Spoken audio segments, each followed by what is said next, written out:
Les Actes des Apôtres, chapitre 3.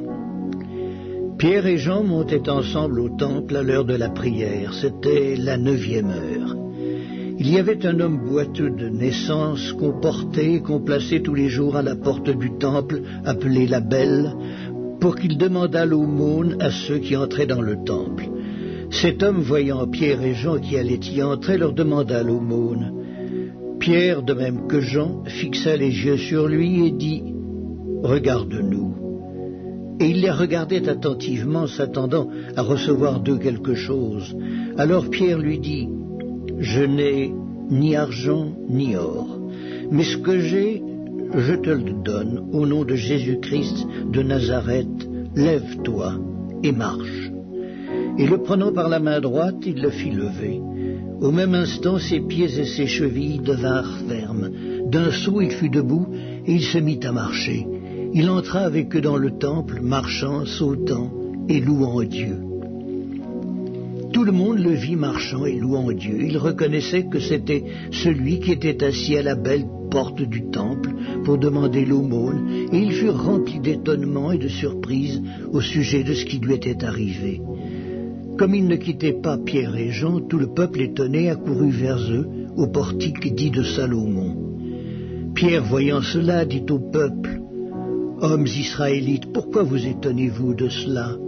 Pourquoi avez-vous les regards fixés sur nous, comme si c'était par notre propre puissance ou par notre piété que nous eussions fait marcher cet homme?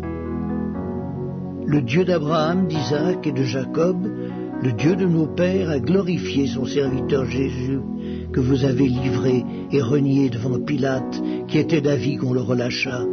Vous avez renié le saint et le juste, et vous avez demandé qu'on vous accordât la grâce d'un meurtrier. Vous avez fait mourir le prince de la vie que Dieu a ressuscité des morts. Nous en sommes témoins.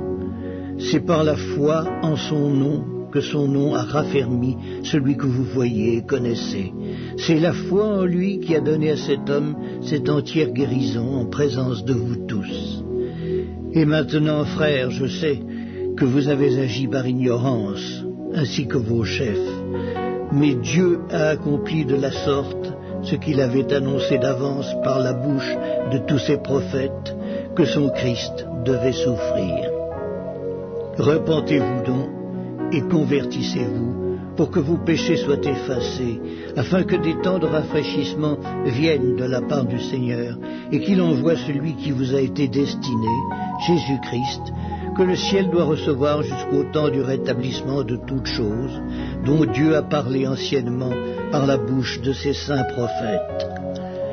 Moïse a dit, « Le Seigneur votre Dieu vous suscitera d'entre vos frères un prophète comme moi.